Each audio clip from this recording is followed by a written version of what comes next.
그때 전 한 그냥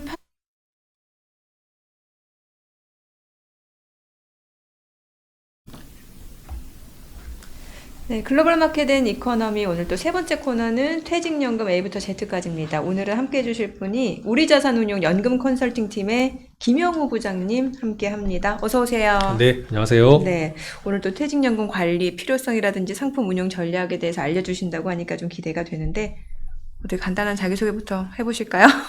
네. 네. 저희 이제 소개받은 김형우라고 합니다. 네. 이제 우리 금융지주 계열의 우리 자산운용에서 음, 그 퇴직연금 컨설팅 업무를 좀 하고 있는데요. 네, 그냥 더 간단히 생각을 해보면 퇴직연금 가입하신 고객님들 찾아뵙고 네. 이제 제도라던가 어떻게 운용하면 좋을지 등등의 전반적인 상담을 해드리는 사람이다라고 보시면 되고요. 네. 오늘은 이 퇴직연금 사업자 우리은행을 음, 어떻게 보면 좀 대신해서 네. 대표해서 이제 좀 나왔다는 좀 아. 같이 홍보를 좀 드리겠습니다. 네. 퇴직연금 한번 가입하면은 보통은 이제 신경 안 쓰는 경우가 많잖아요. 또 이 퇴직연금 제도의 자체에 대해서도 모르시는 분들 굉장히 많은 것 같거든요. 어떻게 해야 될까요? 그 사실 퇴직연금이 가입할 네. 때만 한번 싹 얘기 듣지 이후에는 모르시는 분들이 진짜 맞아요. 많습니다. 예. 예를 들어 그 앵커님도 DB 제도냐 DC 제도냐라고 하면은 저한테 물어보시는 거예요? 만약에 여쭤본다 그러면 혹시 아실까요? 저 디폴트 옵션까지는 했는데 기억도 안 나요, 사실. 아주 굉장히 고급 과정으로 하고 계신 거예요. 네네. 그러니까 예를 들어 이제 내가 가입한 퇴직연금이 이제 DB인지 DC인지를 그조차도 모르는 분들이 사실 많거든요. 이게 왜 그러냐면 이름 자체도 좀 어렵지만 네. 퇴직금이라는 게 이제 내가 입사하고 나서 1년이 지날 때마다 이게 퇴직금이 쌓이는 거거든요. 그렇죠. 근데 그게 제도에 따라 다른 거죠. 예를 들어 DB 제도 같으면은 내가 신경 쓸 게 하나도 없어요. 네네. 그 회사가 알아서 운영을 해주니까 그걸 사용자, 회사가 운영해준다고 표현을 하는데 DC라고 하는 경우는 회사에서 어떤 뭐 서류를 줍니다.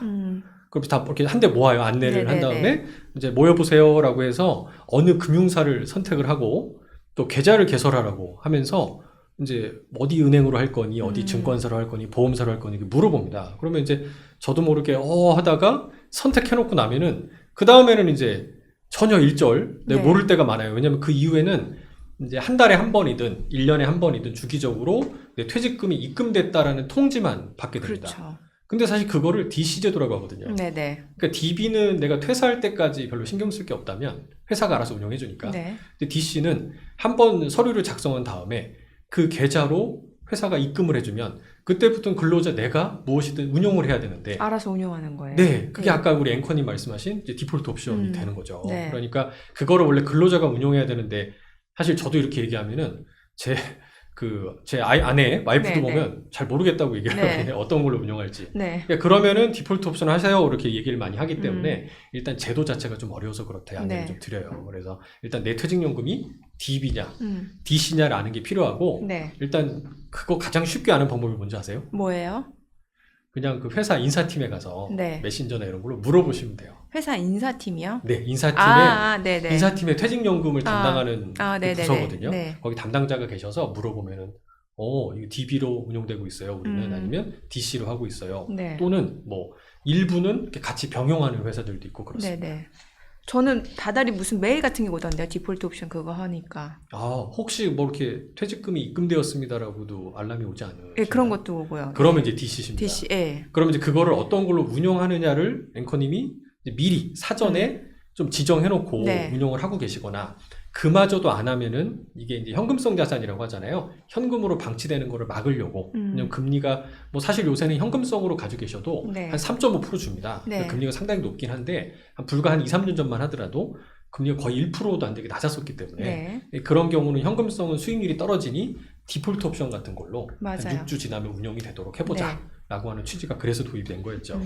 그럼 내 퇴직연금 제도가 이제 DC라고 한다면 이제 어떻게 해야 되는 거예요? DC라고 하면? 그러니까 이게 사실은 좀 여기서부터가 좀 중요합니다. 네. 그래서 일단은 어떤 금융기관, 어떤 금융사를 선택해야 되느냐 그거를 이제 이것도 어려운 얘기겠지만 퇴직연금 사업자라고 얘기를 하는데요. 그 사업자를 어디를 선정하느냐가 일단은 핵심이 될 것 같아요. 가장 쉽게 선택하시는 기준 중에 하나가 어떤 거냐면 주로 내 급여 계좌. 네. 내 급여 계좌를 받고 있는 은행 좀 간편하니까요. 요새는 그렇죠. 앱 같은 걸로 운용 지시하기 편하니까 그냥 그걸로 선택하시는 경우들도 상당히 많습니다. 네. 근데 이 금융사 같은 경우는 거래 실적이 누적되면은 뭐 예를 들어 내 그 거래 고객으로서 VIP로 우대 등급으로 올라간다든가 향후에 해당 은행에서 내가 대출 같은 거를 받을 때 금리 우대를 좀 받을 수 있다든가 등등의 이제 부가 서비스가 있다 보니까 일단 사회 초년생분들은 입사 일단 1년 차가 됐을 때 이 금융사 선택하고 어느 퇴직연금 사업자 선정하실래요라고 할 때 좀 잘 따져보시고 상품을 그 금융기관에 결정하시면 좋을 것 같아요. 네. 그리고 또 정해놨다 하더라도 이제 올해 중에 예를 들어 뭐 사업자 간에 계약 이전하는 예. 지금도 계약 이전할 수 있는데 사업자 간에 이동할 수 있는 그런 프로그램도 있습니다. 그래서 지금은 아직 일자가 확정된 건 아니지만 예를 들어 제가 뭐 다른 증권사에 계시다가 우리은행으로 만약에 사업자를 이전하신다 그러면 가지고 계신 자산들을 다 현금화, 매각한 다음에 이렇게 이전하게 되거든요. 네. 근데 이제 올해 만약에 그 제도가 시행이 되면 만약에 내가 펀드 상품 같은 걸 운영하고 있으면 상황에 따라서 어떤 거는 플러스고 어떤 건 마이너스 날 수 그렇죠. 있잖아요. 예. 그거를 마이너스를 확정 지으면서 넘기는 건 불리하니까 그대로 이제 들고 오시게끔 안 팔고 네. 이걸 현물 이전이라고 제도를 표현을 하는데 네. 이제 그런 것도 빠르면 올해 연말 중에 이제 시행이 된다고 하니까 아마 처음에 지정하는 게 중요하긴 하지만 네. 이후에 못 바꾸는 건 아니다.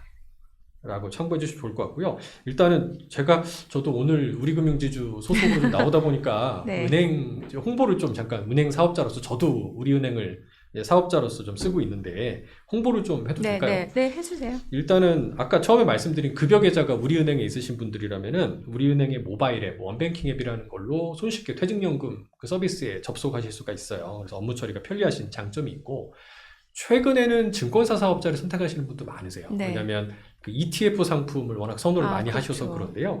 ETF가 우리나라에 벌써 800개가 넘었다라고 해요. 굉장히 선택 범위가 넓어져서 오히려 뭘 선택해야 될지 어렵다라고 얘기하시는데 은행은 상대적으로 그걸 되게 보수적으로 심사해서 라인업이라는 절차를 거칩니다. 네. 그러니까 상장됐다고 다 오픈하는 건 아닌데요. 그거 엄선해서 은행도 우리은행이 아마 시중은행 중에서 꽤 많은 규모로 제일 많을 거예요. 지금 104개가 넘으니까 ETF. 예, 네. 웬만한 ETF 상품들은 다 라인업이 되어 있다라고 투자의 그 범위가 넓다는 말씀도 드려보고요. 또 원리금 보장 상품의 종류도 매우 다양합니다. 제가 뒤에 이제 원리금 보장 상품이나 실적 배당 어떻게 운용하는지를 조금 설명을 드릴 건데 상당히 높은 금리에 그러니까 이 통상 퇴직연금 사업자들이 원리금 보장 상품 여러 종류가 있는데 네. 생각보다 높은 금리에 좋은 상품들을 많이 보유하고 있고요. 그리고 가장 큰 장점 중에 하나가 나중에 이제 회사에 평생 다니시면 제일 좋겠지만 중간에 이직하시는 분들 네. 같은 경우는 IRP 계좌라는 거를 만들어서 예. 퇴직 시에 제출하도록 되어 있는데요. 그걸로 퇴직연금을 입금해드리는데 그럴 때 우리은행의 장점은 이제 수수료, 퇴직연금 계좌에서 차감하는 운용관리, 자산관리라는 수수료가 있는데 이거를 면제해드리는 비대면으로 가입하실 경우에 면제해드리는 제도가 있어서 굉장히 좀 비용 면에서 유리하다. 그리고 또 그럼에도 불구하고 어떤 선배님들은 난 대면에서 한번 물어보고 싶어요 라는 경우들도 있으세요. 네. 그런 경우는 전국에 영업점이 우리은행이 700개가 넘으니까 네. 아마 대면에서 근처 지점에 가시면 아직 상담받을 수 많네요. 있는 장점도 있다. 네. 그리고 또 마지막으로 또 보유 상품을 정기적으로 점검하고 수익률 관리하는 것도 사실 중요합니다. 뭐 원리금 보장 상품이야 해당 만기까지 들고 있으시면 되니까 그런 어려움이 없겠지만 요새는 뭐 펀드나 ETF 상품 선호하시는 분이 많으니까요. 그래서 우리은행 같은 경우는 여러 운용사들을 초대를 해서 격올로 오늘 이런 유튜브 라이브 세미나 자리를 진행을 합니다. 네. 그래서 경품도 좀 증정을 드리고 제가 앵커님처럼 앵커님 자리에서 사회도 많이 보고 있었어요. 네네. 화면에 띄워드리는 부분이 네. 실제 작년 7월달 말에 진행했던 건데 제가 사회를 좀 봤었고 그때 이제 업계에서 유명한 증권사 센터장님들 되게 유명하신 분들 모셔서 네. 작년 같은 경우도 반도체 업황 턴어라운드라든가 예. 감산 이후에 HBM 같은 거 얘기하면서 관련된 상품 아이디어를 드리기도 했었고 저도 같이 투자해서 지금 굉장히 좀 많은 수익이 나오고 있는 상황이기도 해요. 그래서 네. 그런 부분을 기쁘게 생각을 하고 있습니다. 지금 그럼 DC 제도에서 운영할 수 있는 상품 앞서 간단하게 좀 말씀을 주신 것 같은데 좀 구체적으로 좀 설명을 들어보고 싶어요. 예, 일단은 그 원금과 이자가 보장이 되는 원리금 네. 보장 상품이라고 하는 게 한 종류가 있고요. 두 번째는 조금 원금 손실의 가능성을 감내하는 대신에 고이용 고수익을 추구할 수 있는 실적 배당형 상품으로 요새 많이 접하시는 뭐 펀드나 ETF 상품 등이 있겠습니다. 근데 원리금 보장 상품을 살짝 좀 말씀을 드리고 시작을 할게요. 자산운용사에서 나왔는데 원리금 상품 얘기하니까 좀 생소하실 수는 있긴 하지만 생각보다 모르시는 분들이 많아서 네. 잠깐 소개를 드려볼게요. 일단은 시중은행의 정기예금하고 그 다음에 최신관소라고 표현하는데 이제 화면 아마 제가 준비한 게 있었는데 우체국의 정기예금을 의미를 네. 하고요. 원리금 지급을 보장하는 보험계약, 이건 보험사의 GIC라고 하는데 이제 이율보증형 보험계약이라고 부르고 그냥 보험사의 정기예금이라고 생각하면 편한데 또 증권사나 이런 금융기관 등이 제공하는 사채, 네. 일종의 채권인데요. 이거를 ELB 또는 DLB라고 부르는 상품도 있습니다. 그리고 마지막으로 저축은행 정기예금 등도 있다라고 말씀을 드립니다. 이걸 좀 더 세부적으로 말씀을 드리면 일단 시중은행 정기예금 같은 경우는 우리, KB, 하나 이렇게 시중은행 대형은행들부터 시작해서 SBI나 페퍼 이런 등등 이름이 좀 낯선 네. 저축은행까지 다양하고요. 당연히 저축은행은 시중은행보다는 조금 위험하다라고 생각하실 수 있기 때문에 금리가 좀 높죠. 대신 신용위험을 좀 방지하기 위해서 퇴직연금에서는 법상으로 신용등급이 트리플 B 마이너스 이상인 저축은행의 정기예금만 가입이 가능하도록 네네. 되어 있습니다. 그리고 저축은행별로 예금자 보호, 원금하고 이자에서 5천만 원까지 보호를 받을 수 있는 점도 참고하시면 좋고요. 지금 제가 이거 스크립트 사실 작성해서 오늘 뵙기 전에가 3월이다 보니까 네. 오늘 4월 금리가 고시가 됐어요. 네. 그래서 업데이트해서 가지고 와 보면 최근 한화저축은행의 1년 만기 정기예금 금리가 연 3.85%로 매우 높은 편입니다. 근데 이제 3.85가 높아 보이지만 불과 한 3년 전이었던 2021년만 해도 고객님 상담해 보면 이런 시중은행 금리가 2%도 안 돼서 네네. 어떻게 해야 되냐라는 고민을 많이 들었던 걸 생각해 보면 참 이제 세상이 많이 바뀐 것 같아요. 근데 지금 제가 3월 말 기준에는 어떤 상품도 보였냐면은 그 1년에 4.5%가 넘는 상품도 있었어요. 높네요. 되게 높죠. 예. 그러니까 원리금 상품인데 꽤 매력적입니다. 바로 이게 지금은 이제 닫혀서 안 보이지만 SK증권의 ELB라고 하는 상품이 있거든요. 여기서 ELB나 DLB를 잠깐 소개를 드려보면 이건 증권사에서 만든 예금 상품이라고 보시면 되고요. 정식 명칭이 에쿼티 링크드 본드의 약자, 그다음 DLB는 이제 드리베이티브 링크드 본드, 이제 발음이 좀 어려운데 이 세 가지 약자로 보시면 되고 네. 파생결합 사채라고도 부르는데 이제 증권사에서 발행하는 채권이니까 예금자 보호 대상은 아니라는 게 조금 단점이긴 해요. 네네. 금리가 높은 대신에 증권사가 망하지 않으면 원금과 이자를 보장해두는 원리금 보장형으로 분류를 하고 있습니다. 그래서 이 신용위험이 없는 튼튼한 증권사인지 높은 신용등급을 가지고 있는지를 잘 살펴봐야지 되는데요. 방금 소개해드렸던 SK증권은 신용등급 A등급의 상품입니다. 신용등급이 낮을수록 당연히 이자를 많이 그렇겠죠. 줘야 되겠죠. 그래서 네. 투자자들이 모일 거고. 근데 여기서 제가 SK증권이 뭐 위험하다 그런 말씀으로 드린 건 아니고 예금자 보호가 안 되다 보니까 앞서 뭐 저축은행 등과 잘 분산해서 투자하자는 뜻으로 좀 말씀드렸으니 참고 부탁드리겠습니다. 그리고 주의할 부분은 이제 앞서 ELB나 DLB가 언제든 가입할 수 있는 상품은 아니고요. 네. 한도가 정해져 있습니다. 그러니까 앞서 항상 열려 있는 건 아니고 뭐 주 단위로 예약을 받아서 발행을 한다던가 한정판 상품인데요. 모든 퇴직연금 사업자나 또 은행이라고 하더라도 다 가능한 게 아니기 때문에 이제 우리은행이 그런 면에서는 이제 원리금 보장 사업 그 상품 면에서도 좀 경쟁력을 가지고 있다라고 말씀을 좀 드려봅니다. 네. 그리고 마지막으로 GIC라는 거는요, Guaranteed Interest Contract, 그러니까 이율 보증형 보험 계약이 정식 명칭인데 이것도 보험사에서 발행한 예금 상품이고 예금자 보호가 되는 상품인데요. 네. 그러니까 지난 3월 기준으로 롯데손해보험의 1년 만기 GIC 상품 금리가 이것도 연 3.85%였으니까 높은 편이죠. 자, 요약을 해보면 이렇습니다.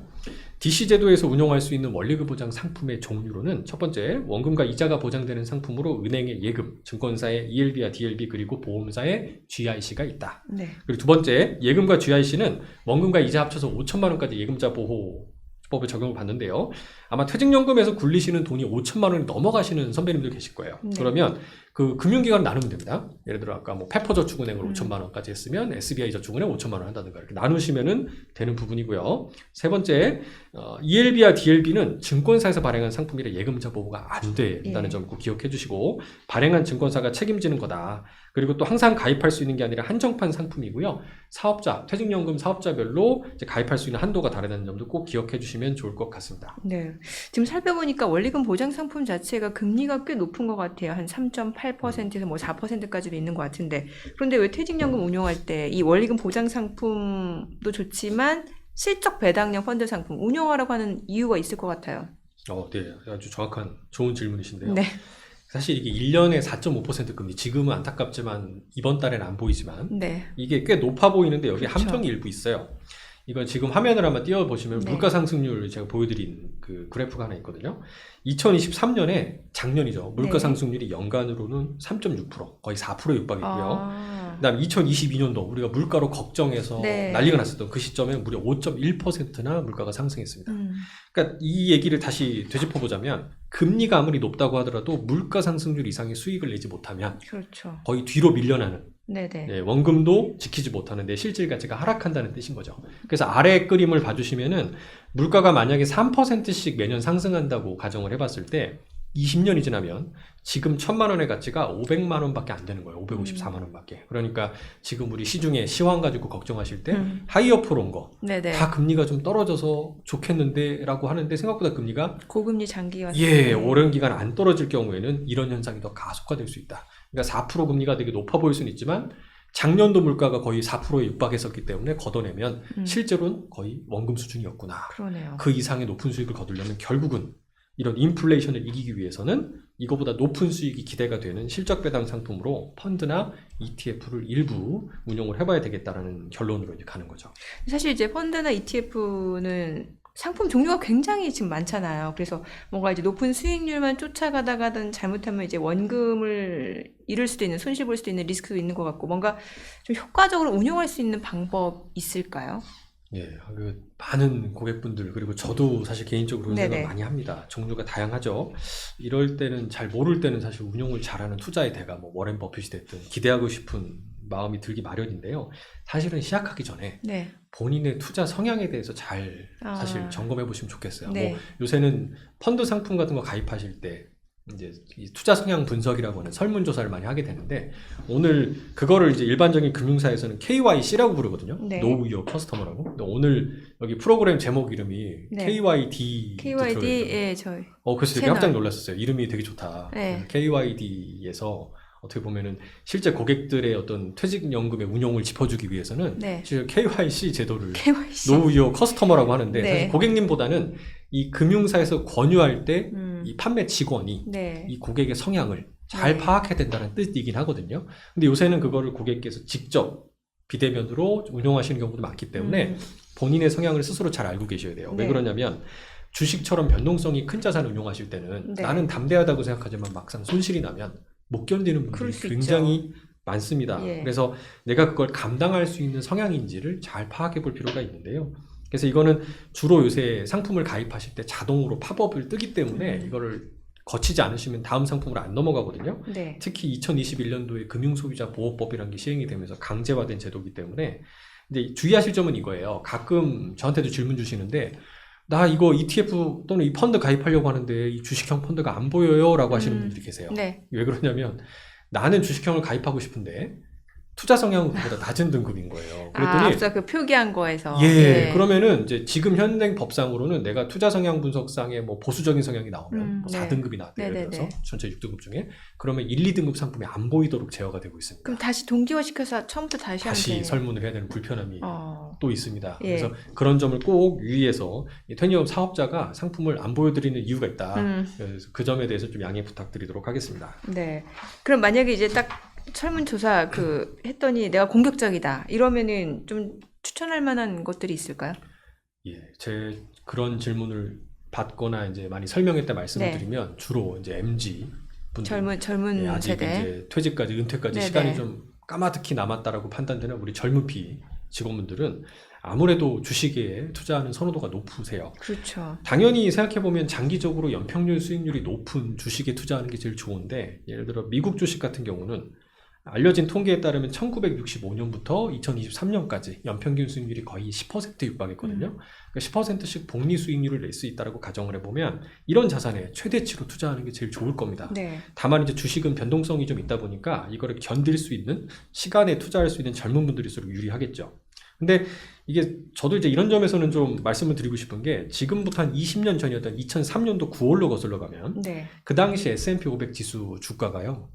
지금은 뭐 5,200이 넘는 예, 네. 고점이지만 그때는 1,000포인트도 안 했어요. 음. 그러니까 5배가 넘게 상승했죠. 네네. 이렇게만 보면 대박입니다. 엄청나게 많이 올라 보이지만 그 과정을 잠깐 말씀을 드리고 예. 싶어요. 생각보다 험난해서 그렇습니다. 지금 화면에 이제 보이시는 건데 이제 그 뒤로 상황이 어땠냐면 2003년에 1000포인트였던 주가가 2007년에 1,500까지 상승합니다. 4년 만에 50% 넘게 오르니까 얼마나 그러네요. 좋았겠어요? 예. 물론 요새보다 생각해보면 덜 오는 것 같긴 합니다. 네. 근데 그러다가 2008년도 글로벌 금융위기가 터지는 거예요. 주가가 반토막 났고 700대까지 곤두박질 칩니다. 그리고 그 뒤에 반등하면서 2010년 9월에 다시 1100까지 올랐거든요. 네. 아마 2003년에 투자를 시작한 분이면은 7년이 지났잖아요. 네. 주가 지수가 제자리인 거예요. 아, 견딜 수 있을까 과연. 그리고 고점이 만약에 2007년에 투자를 시작한 분이라 생각을 하면은 3년이 지난 2010년에 무려 아직도 마이너스 30%인 거예요. 그러니까 과연 참을 수 있을까 과연 그 시절로 돌아가 보면 네. 이런 좀 반문을 해보고 싶고 2013년이 돼서야 1500을 다시 돌파하면서 이제 6년 걸린 거죠. 원금 회복까지. 물론 그 뒤로도 수많은 위기를 거치면서 고점 아니냐 하면서 계속 지금까지 온 거예요. 그래서 결국은 인내심을 가지고 빠지면 계속 물타기 하면서 아까도 이제 매월 퇴직금이 들어온다 그러면 물타기 하면서 장기적으로 투자할 수 있는 분들이 승리했다. 네. 제가 S&P 500을 예를 들은 거지만 사실 나스닥을 예를 들면 더 드라마틱하고 더 아주 변동성이 심했다라는 점에 좀 생각해 볼 필요가 있다 생각이 들어요. 근데 만약에 그럼에도 불구하고 이거 과정을 나는 견뎌낼 수 있다. 용기가 있고 미국에 나는 확신을 가지고 있다라고 하시면 마침 저희 이제 우리 자산운용 운영하는 ETF 상품이 있어요. 우리 S&P 500이라고 하는 ETF가 네네. 있는데요. 이 상품에 투자하시면 될 것 같아요. 아마 투자 비용도 뭐 보수 기준으로 0.05% 굉장히 저렴한 장점도 있고 그러니까 장기 투자 유리하죠. 저비용이니까. 그리고 환해지 안 하는 스타일이어서 뭐 시장 혹시라도 불안해져서 주가가 네. 폭락하거나 하면 우리나라는 이제 미국이 좀 불안하면 원화환율이 달러 대비 치솟지 않습니까? 그렇죠. 그러면 아마 환차 이익이 좀 발생을 하면서 하방도 좀 막아줄 수 있는 발생도 생기고 장점이 좀 있다 생각이 들어요. 네.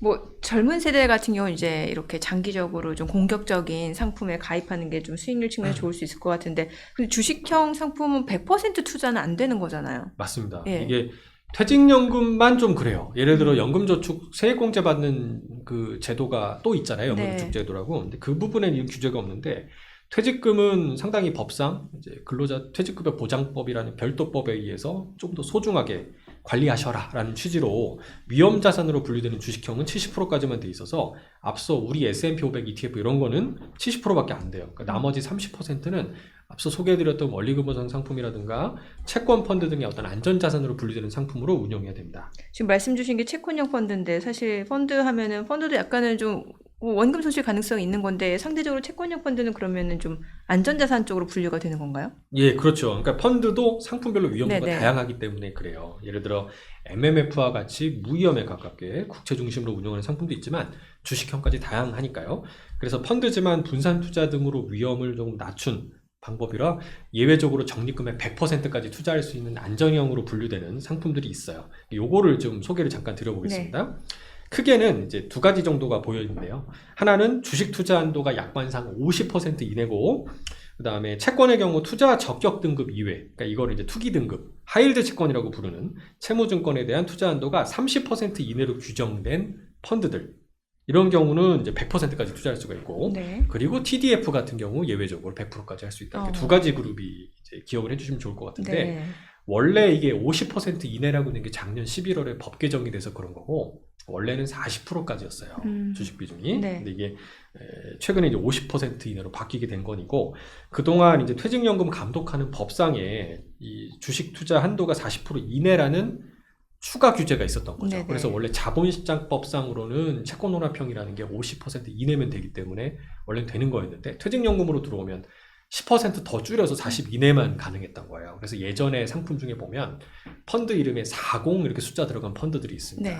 그게 이게 100%까지 퇴직연금에서 투자하기 위해서 억지로 만들었던 이제 과거 상품인 거고요. 네. 이게 현재는 이제 그 부분이 50으로 올라갔다. 일반 채권혼합형도 투자할 수 있다고 참고해 주시면 되고, 이 부분은 이제 자연스럽게 퇴직연금 사업자들이 다 검증해서 올려드리니까 참고하시면 될 것 같고요. 그리고 TDF는 약관이나 투자설명서 상에다가 이 주식 투자 한도를 80% 이내, 그리고 투자 목표 시점, 그러니까 TDF에는 그 숫자가 적혀 있는데요. 네. 2045다. 그럼 2045년을 의미하는데, 이 투자 목표 시점 2045년 이후에는 40% 이내라고 명시를 하면은 100%까지 투자가 가능하도록 분류를 하고 있어요. 이것도 퇴직연금 사업자들이 이제 분류를 해드리고 있으니 가끔 이거를 명시 안 하는 TDF가 간혹 있어요. 네네. 거의 뭐 90% 대부분이 있는데, 그래서 참고하시면 좋을 것 같습니다. 그러니까 뭔가 주식 비중을 좀 꽉 채워서 투자하고 싶다 하시는 분들은 이제 TDF를 좀 적극적으로 활용해 볼 수가 있겠네요. 예, 되게 인상적인 분들이 많이 활용하시는 젊은 네. 투자자 야수의 심장을 가진 그 근로자분들의 화법이기도 한데 네. 그분 얘기는 예를 들어서 S&P 500 ETF의 70%까지 채워놓고요. 네. 나머지 30%는 TDF를 할 수 있으니까 음. TDF 중에서도 가장 주식 비중이 높은 그리고 또 그 주식도 미국 주식 비중이 높은 게 뭡니까? 라고 얘기를 하는 거죠. 그래서 특히 예를 들어 나스닥 쪽으로. 그래서 굉장합니다. 그래서 네. 나스닥 채권 혼합 이런 게 있으면 네. 최고겠죠. 네. 근데 이제 그런 상품은 별로 없기 때문에 아마 지금 TDF를 가지고 하시면은 네. 아마 TDF는 숫자가 클수록 주식 비중이 커요. 네. 2055나 2055나 2060 이런 것들을 찾아보시면 숫자가 큰데 예를 들어 저희 회사 기준으로 2050 TDF가 주식 비중이 70% 정도 되거든요. 높네요. 그러면 이제 계산을 해보면 예. 30%에 70% 주식이니까 21% 더하면 91%까지 주식에 와. 들어갈 수 있다. 그러면 뭐 그냥 100% 하는 거랑 비슷한 거 아니냐? 그러게요. 이렇게 이제 계산을 하시는 거죠. 근데 사실 주식이라고 하면은 이제 뭐 우리나라 말고도 지금 미국. 근데 굳이 미국을 언급한 이유가 있을까요? 예, 역시 예리하신 네. 지적을 해주고 계십니다. 유럽도 저는- 있을 수 있고 중국도 있을 수 있고. 맞아요. 네. 저희도 하우스 뷰상 뭐 유럽이 사실 올해 연초이로 좀 반등도 하고 있고 지금 요즘 유럽도 좋잖아요. 예, 기술적 반등이 나올 예, 수 있다. 예. 충분히 얘기는 하고 있는데 사실 저는 제가 지난 2008년도 글로벌 금융위기를 좀 경험한 세대였어요. 그리고 그 무렵 직전에 이제 회사 생활을 시작을 하다 보니까 그 이후로 미국 주식에 장기 투자했을 때 결과가 정말 엄청났었거든요. 아, 우상향 추세였다 예, 보니까. 좀 약간 금융위기를 봐서 소심할 수 있었지만 네. 그 뒤로 미국 주식이 성장하는 모습을 보면서 야, 좀 엄청나다. 전 세계 주식의 시가총액 중에 42%가 미국인데요. 그 애플이나 마이크로소프트, 아마존, 구글, 뭐 엔비디아 여기서 날아가는 것까지 합치면 세상이 이렇게 변화를 선도하면서 뭔가 만들어가는 미국의 또 주주 가치를 보존해주는 이런 네. 나라에 장기 투자하는 게 아무래도 유리하지 않느냐라는 어떤 생각을 좀 가지게 돼 버린 것 같기도 해요. 근데 사실 저도 앵커 말씀에 동의하는 건 뭐냐면은 영원한 건 없습니다. 네. 그러니까 예를 들어 미국도 장기 횡보장을 경험할 수 있거든요. 그럴 수 제가 있죠. 앞서 S&P 500 그 험난했던 상승의 과정을 말씀드렸던 이유도 일부러 그 부분 때문에 저도 경계해야 된다고 생각하는 거예요. 그래서 상대적으로 미국 외에도 좋아질 나라들 당연히 있어 보입니다. 예를 들어서 뭐 나스닥이라든가 테크주만 오른 게 아니라 이 미국이 중국을 견제하면서 인도나 베트남도 굉장히 많이 올랐죠. 맞아요. 이게 중국 증시 맞아요. 대체한다고. 맞습니다. 맞습니다. 예. 그래서 일부를 꼭 좀 분산 투자해보는 것도 저는 가치가 있다라고 생각도 해보고요. 또 제 투자하는 뭐 어떤 상담 드리는 고객분이 한중 거꾸로 뭐 인도네시아 같은 데를 좋게 본다라고 해서 일부 좀 투자해보자. 네. 그 나라 증시 시총이 제가 알기로 뭐 1000조가 우리나라 규모보다 훨씬 작은데도 불구하고 일부 투자해보자라고 하는 분들도 계셨어요. 그래서 아마 이제 상품을 꼭 찍어달라고 하시는 분들이 계실 수 있어서 뭐 제가 컴플라이언스에 거슬리지 않게끔만 좀 네네. 말씀을 올리면은 네.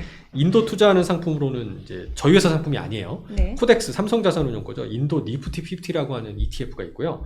그다음에 저희 회사 상품에는 우리 프랭클린 인디아라고 하는 주식형 상품이 있어요. 그리고 베트남 같은 경우는 한국투자신탁운용이죠. 에이스라고 하는 브랜드의 베트남 VN30이라고 하는 ETF가 있어요. 그리고 앞서 이제 인도네시아 같은 경우는 아마 전기차 핵심 부품인 소재, 광물자원, 광산들이 많다 보니까 이제 자본 육성 정책에 주목해서 투자하려시는 것 같은데 이것도 한국투자 에이스 브랜드로 인도네시아 MSCI라고 하는 ETF가 있으니까 아마 이렇게 좀 분산해 보신 것도 도움은 되는데 문제는 이렇게 분산을 해서 사기 시작을 하면은 네. 이제 중간중간 상품별로 다 제각각으로 움직일 수 있기 때문에 관리가 조금 신경도 쓰이고 골치가 아프실 수 있는 단점도 있다라는 점도 참고하시면 좋을 것 같습니다.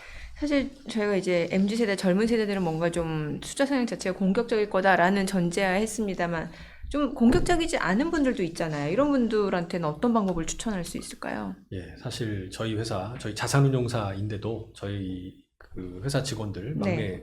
사원님들 중에는 펀드를 안 하는 분들도 계실 정도로 아, 펀드. 투자 성향은 예. 다양합니다. 그래서 덜 공격적이라는 게 이제 어느 수준인지 굉장히 천차만별이기는 그렇죠. 해요. 예. 예를 들어서 뭐 원금 보장되면서 연 한 5% 정도 뭐 정도만 꾸준히 내면 좋지 않을까요? 뭐 이렇게 말씀하시는 분들도 많이 계세요. 아마 제가 그렇게만 낼 수 있다면 이제 지금 회사를 안 다니고 뭔가 차렸겠죠. 그래서 그렇게 운영하면 좋겠는데 아마도 이제 고객분들 많이 만나다 보니까 네, 관리가 어렵다는 앞서 말씀의 연장에서 원금 손실 좀 최소화하면서 장기적으로 운용했을 때 네. 연평균 수익률이 지금 나오는 원리금 보장 상품 아까 물가보다는 한 2,300bp 그러니까 2-3% 이상 나올 수 있는 상품 그러니까 예를 들어서 그런 상품을 좀 원하시는 게 아닌가 생각은 드는데 그러니까 주식만큼 막 10%까지 나오는 건 아닌데요. 네네. 변동성이 크니까 아마도 연 한 6% 수준 정도면은 합리적이지 않을까라고 많이 우리가 벤치마킹 하거나 이제 예시를 드는 아마 대형 연기금 사례를 좀 들어드리면 어떨까 생각이 들어요. 그런 연 6% 정도면 앵커님 만족하실 만하신가요? 어떠신가요? 6%요? 사실 저는 약간 좀 공격적인 성향이라서 그러면- 보수적인 분들 입장에서 만족할 수 있을 것 같아요. 네. 네. S&P 500 네. 보시면 좋을 것 같고요. 그래서 네. 아마 그 연 6%라는 사례가 이제 국민연금 얘기예요. 그래서 기금적립금이 1,049조 올해 1월 말 기준으로 보니까 그렇고요. 지난 88년도부터 2023년 말까지 연평균 수익률이 5.92%, 네. 거의 6% 정도로 잘 운용해주고 계신데 이의 특징은 국내하고 해외 주식 그리고 채권, 대체 투자 자산까지 이렇게 폭넓게 분산해서 투자하는 특징을 가집니다. 네. 그래서 이거를 자산 배분 전략이라고 부르고 뭐 레이 달리오의 올 웨더 같은 걸로 많이 들어보셨을 것 네네. 같은데 이걸 퇴직연금에서도 쉽게 투자할 수 있도록 이렇게 자산 배분 펀드로 만들어 놓은 게 그런 상품들 중 하나가 바로 TDF라고 보시면 TDF를 여기서도 활용을 할 수 그렇습니다. 그래서 그림을 한번 제가 준비를 해봤는데 두 개의 파이 차트가 보이실 거예요. 네. 그러니까 왼쪽에 있는 게 국민연금의 자산 배분의 비중일 거고요. 그 다음에 오른쪽에 보이시는, 네, 이제 떴네요. 네. 오른쪽에 보이시는 게 TDF, 우리 다 같이 2035라는 2035년 빈티지의 펀드 포트폴리오입니다. 여기에 이제 좀 차이가 있다면 회색으로 보이는 대체 투자 비중이 국민연금은 상당히 큰 비중으로 투자가 되는데 이제 TDF의 경우는 조금 차이가 나 보이죠? 근데 그거를 제외하면 상당히 자산 배분된 부분이 유사해 보입니다. 일단 TDF 간략하게 좀 소개를 드려보면 TDF에 2035 이렇게 숫자가 붙어 있거든요. 네. 앞서 제가 2050 이렇게 말씀드렸는데 혹시 앵커님 이거는 TDF 이 숫자가 혹시 어떤 의미를 가지고 있다고 알고 계세요? 내가 퇴직하는 시기, 퇴직하는 시기. 은퇴하는 시기 아니에요? 맞습니다. 네. 역시 거의 전문 앵커님답게.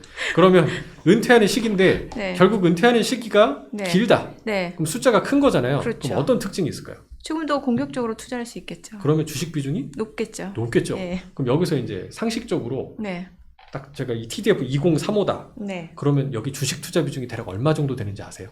50%? 역시 훌륭하십니다. 제가 모르셨으면 살짝 알려드리려고 네. 했는데 이게 이제 딱 떨어지는 절대적인 수치는 아닌데 네네. 이거를 앞에 20하고 35 분리를 해요. 네네. 그래서 두 개를 합치면 55죠. 네, 그렇죠. 대략 한 55% 이상 정도가 주식이구나 보시면 돼요. 그러니까 네. 2050이면은 한 70% 이상이겠네. 근데 만약에 100%까지 들어가려면 아까 80을 넘으면 안 됐잖아요. 그렇죠. 70에서 80 사이구나. 그럼 숫자가 제일 낮은 것 중에 2025라는 게 있어요. 예. 그럼 두 개는 합치면 한 5%. 한 45% 정도. 45% 합쳐서. 그 정도 보시면 돼요. 그러니까 은퇴 연도다라고도 생각하시지만 한편으로는 주식이 고위험 고수익이니까 주식의 비중이 그 정도로 제어가 되고 있구나 네. 정도로 보셔도 좋을 것 같고요. 시간이 지날 때마다 이제 주식 비중을 조금 줄여주는 기능은 들어보셨을 거예요. 그죠? 네. 그래서 그런 특징이 좀 가지고 있다. 그래서 여러분이 젊다고 하셔서 무조건 2050처럼 고위험을 하시는 게 아니라 뭐 상황에 맞춰서 나는 조금 안전한 걸 하고 싶네 라고 생각이 드시면 숫자가 작은 TDF를 선택하시는 것도 방법일 수 있다라고 네. 보시면 좋을 것 같아요. 근데 지금 말씀 주신 내용 보면 45%나 50% 비중이라고 하면 이것도 사실 공격적인 투자 성향 아니신 분들 입장에서 봤을 때는 좀 뭔가 위험하다고 볼 수 있을 것 같아요. 뭔가 주식 비중을 더 최소화하면서 또 욕심 같아서는 원리금 보장 상품보다는 좀 높은 수익률을 내고 싶다. 이런 방법은 없을까요? 맞습니다. 사실 주식을 빼고 그런 수익을 낸다는 네. 게 실제 운용을 해보면 정말 어렵거든요. 어렵죠. 그러니까 채권은 그 자체 이자라는 게 딱 정해져 있고 그렇죠. 예. 또 금리가 떨어졌을 때 먹을 수 있는 자본 차익이라는 한도가 어느 정도 있기 때문에 좀 한계가 있지만 그래도 일단은 지금은 채권에 투자해 보면은 나름 네. 매력적이지 않을까 생각을 해봐요. 왜냐하면 과거 대비 일단 절대금리 수준이 많이 올라가 있기 때문에 네. 국채도 일단 3%대 이상 나오고 그렇죠. 회사채도 잘 구하면 뭐 우량채야 4%가 좀 안 나오겠지만 네. 조금만 비우량으로 가더라도 뭐 5% 훨씬 나오는 게 많이 있다 보니까 채권에 투자하는 방법을 한번 생각해 보시면 좋을 것 같아요. 그러니까 예를 들어 채권은 만기가 표시되어 있고 그다음 만기까지 발행한 회사가 부도만 안 나면 원금하고 이자를 보장해주는 약간 ELB 같은 속성이잖아요. 그래서 또 만기가 되기 전에 시중 금리 변화에 따라서 채권의 가격 변화가 있기 때문에 그 네. 속성을 잘 따져보면 상당히 그 투자하기에 유리할 수 있습니다. 예를 들어서 간단히 표현해 보면 금리와 채권 가격은 서로 반대로 움직인다 이런 말씀 네. 알고 계시죠? 네네. 예를 들어 시장 금리가 올라가면 채권 값이 떨어지는 이치가 쉬운 거죠. 왜냐하면 지금 3% 이자 준다고 발행하는 채권이 있어요. 근데 네. 갑자기 좀 금리가 5%까지 올라가는 거죠. 그러면 주변에 다 보면 5%짜리 채권들이 널렸는데 굳이 1년 전에 발행한 3%짜리 채권 아무도 안 살 거 아니에요? 가격 당연히 떨어지죠. 가격이 떨어지는 예. 그런 이치입니다. 그래서 여기서 중요한 두 번째 특징이 또 있는데 만기, 듀레이션이라고 하는 게 있죠. 네. 그래서 만약 금리가 변할 때 똑같이 오르거나 떨어질 때 이 만기, 듀레이션이라고 표현하는 만기가 긴 채권일수록 가격 변동이 더 크게 나타난다라는 특징을 좀 기억해 주시면 좋은데, 그래서 채권에 투자하는 상품도 이름은 비슷해 보이지만 다 같지 않다라는 거를 제가 하나의 그 장표를 좀 준비해서 4개의 상품으로 제가 표로 좀 정리를 해봤는데요. 네. 그걸로 한번 설명을 한번 드려보도록 할게요. 이제 표에 보시면은 제가 4가지의 상품이 이제 화면에 좀 보이실 건데요. 가장 왼쪽부터가 만기, 그 듀레이션이 짧은 순서대로 좀 정렬을 해봤고, 만기 수익률은 지금 사서 내가 채권의 만기까지 보유한다고 했을 때 기대되는 예상 수익률을 연으로 환산한 거예요. 그래서 펀드나 ETF 상품 이름에 국공채나 국고채 네. 이름이 들어가면 당연히 부도날 위험이 없는 리스크프리 국채 위주로 투자되니까 안전하고 당연히 수익률이 이자를 조금 주니까 낮을 수밖에 없는 특징을 가질 거예요. 근데 여기 이제 그림 하단에 2개 차트가 있으신데, 푸른색은 두 차트의 푸른색은 우리나라 10년 만기 국채 금리의 움직임이고요. 동그라미 1번의 상품이 단기 국공채 액티브라고 하는 저희 회사 ETF 상품이에요. 이제 푸른색의 금리가 상승하든 하락하든 가격 변동 없이 꾸준히 우상향하는 걸 일단 보실 수 있죠. 반면에 동그라미 2번하고 3번의 듀레이션이 살짝 긴, 한 1년이 조금 넘는 수준으로 긴 우리 단기 채권이라든가 우리 하이플러스 펀드를 보면 금리가 상승할 때는 가격이 떨어지니까 살짝 기준가가 하락하는 것처럼 보이다가 작년 11월 이후로 금리가 하락을 하니까 듀레이션이 짧은 노란색, 앞서 그 단기 국공채보다 훨씬 큰 폭으로 상승하는 것을 볼 수 있습니다. 근데 오른쪽 그림에 보면 4번 동그라미 분홍색 그래프로 보이는 상품이 있는데요. 이게 우리 대한민국 국고채 액티브라고 하는 만기, 듀레이션이 무려 8년짜리 되는 긴 상품이에요. 네. 이렇다 보니까 가격이 훨씬 크게 움직이는 걸 볼 수 있죠. 거의 작년 11월 기준으로 금리가 고점 대비 1%포인트 떨어졌거든요. 거의 듀레이션 정도 수준이 8%포인트 이상 단기적으로 수익이 발생했어요. 그러니까 채권인데도 불구하고 웬만한 펀드 상품 못지않게 성과를 낼 수 있는 거죠. 제가 예를 8년짜리로 보여드려서 그렇지, 네. 사실 지금 올해 작년 11월 이후로도 그렇고 금리, 특히 미국 금리 떨어진다고 30년물 이렇게 길게 투자하시는 분들도 계신 걸 보면은 상당히 공격적인 분들은 이렇게 그러게요. 채권으로도 꽤 활용을 많이 하고 계시다라는 말씀을 좀 드려볼 수 있을 것 네. 같아요. 근데 이제 주의할 점은 양날의 검일 수 있습니다. 만기가 길수록. 왜냐하면 반대로 금리가 떨어지는 게 아니라 상승해버리면 8% 가까이 가격이 하락하거든요. 그러면 채권에서 내가 국채금리를 들고 있어서 이자가 연 3% 발생하더라도 그것까지 까먹으면 5% 가까운 손실로 귀결이 되기 때문에, 물론 8년 만기 시점까지 내가 들고 있으면 되겠지만, 그리고 네. 금리가 다시 하락하면 회복할 수 있겠지만 중간에 좀 속상하실 수 있으니까 채권이라고 무조건 안전한 건 아니다라는 걸, 그렇죠. 가격이 변할 수 있다는 점을 꼭 기억해 주시면 좋을 것 같아요. 그래서 저는 차라리 듀레이션에 막 배팅하시는 것보다는 네. 앞서 소개해드렸던 상품 중에 뭐 우리 하이플러스 채권이라고 하는 액티브하게 저희가 듀레이션을 최대한 2년 정도 내에서 이렇게 적절히 시황에 맞춰서 조절해드리는 상품만 투자하더라도 신용위험도 줄이면서 원리금 보장 상품 소개해드렸던 그 이상의 좋은 성과를 좀 안전한 높은 확률로 거둘 수 있다고 생각을 하고요. 올해 7월부터 시장에서 예상하는 대로 정책금리를 좀 인하하면 좋겠는데, 만약에 지금처럼 아까처럼 뭐 물가도 그렇고 끈적끈적해서 금리가 안 떨어지는 경우 생각해보면 이것도 좀 대비할 필요는 있어 보여요. 그러니까 예를 들어 아까 30년물 투자하신 분들이 연초 이후로는 지금 좀 마이너스를 경험하고 그렇죠. 계시거든요. 네. 그래서 무작정 이렇게 장기채에 투자하시는 그런 투자보다는 저희 이제 자산운용사 같은 전문 이제 투자 기관들이 좀 운영하는 채권형 상품을 활용해 보시는 것도 좀 도움이 되시지 않을까 생각이 됩니다. 네. 지금 말씀해주신 내용을 일단은 뭐 미 연준 금리 인하 얘기도 해주셨는데, 오히려 상품 소개는 지금 국내 채권형만 소개를 해주신 것 같아서, 만약에 미 연준이 올해 금리 인하를 할지 안 할지는 모르겠습니다만 금리 인하한다라고 하면은 직접적인 수혜가 예상되는 미국채 투자하는 방법 없을까요? 맞습니다. 그래서 실제 퇴직연금, 앞서 제가 우리은행을 알던 상품이기도 하지만 네. 퇴직연금 가입 고객분들이 그런 질문 많이 하셔서 그 미국채 30년물 액티브 ETF 이런 것들도 상장이 되어 있고 판매가 되고 있습니다. 네. 그래서 실제로 저희 다시 말씀드리면 한국투자 에이스 브랜드인데요. 미국 30년 국채 액티브 환 해지되는 형태라 뒤에 이제 괄호 열고 H가 붙어 있고요. 네. 그다음에 저희 우리자산운용은 국내 채권을 잘 운용하는 하우스로 유명하지만 이제 최근 그 우리 글로벌 자산운용이라는 데랑 또 합병을 했고요. 그 우리 글로벌 자산운용은 이제 핌코라고 하는 글로벌 대표 채권 네. 운용사와 제휴를 하고 있는데, 우리 그 핌코사의 펀드도 저희가 이관을 받아서 글로벌 투자 등급이라고 하는 펀드도 좀 추천드릴 만해요. 네. 예를 들어 정책금리는 아무래도 우리나라보다는 좀 미국이 먼저 하겠죠. 그렇죠. 물론 뭐 앞서 보니까 브라질이나 뭐 체코 이런 나라들은 먼저 막 이날 하고 네네네. 있는데 부럽죠. 원자재 부국일 수도 있고 뭐 하여튼 열심히 하는 것 같은데. 스위스도 했죠, 이날. 맞습니다. 예. 그래서 그런 관점에서 이미 30년 국채 많은 투자자들이 좀 선제적으로 몰리신 부분도 있어요. 근데 이제 듀레이션이 너무 길면은 양날의 검이니까 아까 핌코의 글로벌 투자 등급 펀드도 복귀를 해보면 그 회사의 상품의 전략은 뭐냐면 액티브하게 미 국채 수익률 이상의 수익률을 거두는 부분이에요. 안전하게. 네네. 그러니까 이 신흥국이나 하이힐드 채권보다는 좀 낮은 변동성을 가지면서 좀 좋은 성과를 추구하는, 그래서 전 세계 우량 등급 회사 채권에 투자하는 전략을 가지는데 네. 지금 만기 수익률을 찾아보면 연 한 5.5% 정도 수준이고요. 그리고 듀레이션도 한 5.6년 정도 수준입니다. 네. 그러니까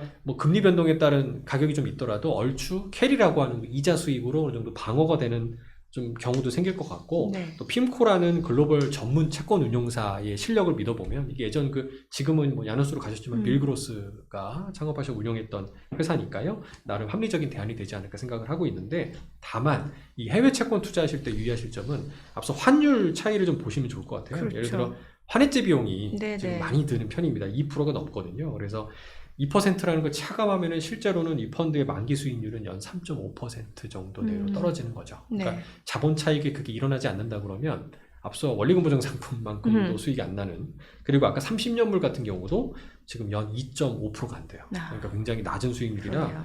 그래서 어떻게 보면 환해질 안 하고 환 네. 노출 선택하는 분들도 일부 계시긴 한데, 환율은 아시다시피 채권의 금리보다 더 많이 움직일 수도 있습니다. 예상치 못하는 이유로. 그렇죠. 뭐 우리나라가 지정학적인 위기 등의 타격을 받아서 환율이 급상승하면 환차익으로 수익을 낼 수도 있겠지만, 반대의 경우 미국이 환손실. 맞아요. 예. 금리 인하하고 상대 통화의 원화 강세 같은 게 유발이 되면은 오히려 채권의 이익을 다 까먹어 버릴 수도 있으니까 좀 주의하면서 투자하시면 좋을 것 같아요. 그래서 가급적 뭐 채권을 해지하는 게 낫다는 얘기도 네네. 많이 하고 있죠. 네. 지금 채권 상품도 보니까 좀 생각외로 투자할 때 고려해야 될 사항이 굉장히 많은 것 같은데, 그래서 그런지 최근에 채권 그 만기까지 보유하게 되면은 뭔가 그 예금 만기까지 들고 있는 것처럼 원리금 보장 상품처럼 이렇게 원금하고 이자 수익을 추구할 수 있는 그런 상품도 출시됐다고 전 들었거든요. 예, 앞서 채권 펀드들은 주로 만기가 꾸준히 유지가 되기 때문에 이제 만기가 예금처럼 만기까지 들고 있는다 그래서 무조건 원금이 나오지 않을 수도 있어요. 그렇죠, 예. 근데 요새는 아까 앵커님 말씀하신 것처럼 만기를 정해놓고 만기가 점점 줄어드는 형태, 마치 원리금 보장 상품처럼 운영하는 상품이 되는 거죠. 그걸 만기가 정해져 있는 채권 ETF라고 부르는데, 네. 주로 이제 그 이름을 보시면 쉽게 아실 수 있어서 설명을 좀 드려보면, 상품 이름에 25-09 뭐 이런 식으로 써 있습니다. 예. 이게 앞에 2025년도 9월 만기다 이런 의미로 보시면 되고요. AA- 등등이 써 있어요. 그거는 네. 이 투자하는 채권의 평균 신용 등급을 의미하는 거고요. 요새는 이제 그 해당 ETF 운용사의 홈페이지에 자세하게 이렇게 매일매일 해당 만기 수익률하고 이제 듀레이션 같은 걸 참조하실 수 있도록 올려놓고 있으니까요. 네. 저는 사실 올해 상반기에 태형 그 워크아웃 들어가면서 조금 신용 스프레드가 확 벌어지고 네. 기회가 올 줄 생각을 했어요. 네네. 그래서 고객분들한테 금리가 좀 오를 수 있으니까 단기 국공채 같은 걸 좀 들고 계셨다가 금리가 좀 확 튀면은 그때 이런 만기가 있는 채권을 좀 사시면 어떻겠냐는 제안을 드려봤었는데 좀 실패했습니다, 사실은. 그래서 오히려 금리가 초강세다. 지금 네네. 보면 이렇게 좋은 게 없을 정도로 뭐 다들 뭐 4월 이기설 이게 웬 말이냐 할 정도로 시장이 초강세로 가버려서 그렇죠. 사실 지금은 금리가 많이 떨어지긴 했더라고요. 4자 보는 상품이 거의 없을 정도로 채권이 많이 내려왔다. 네. 것 같습니다. 예. 그리고 추가로 또 말씀드려보면 이게 ETF다 보니까 근데 장점이 있어요. 그러니까 만기 되기 전에 팔아서 현금화할 수 있는 장점을 가지다 보니까 네.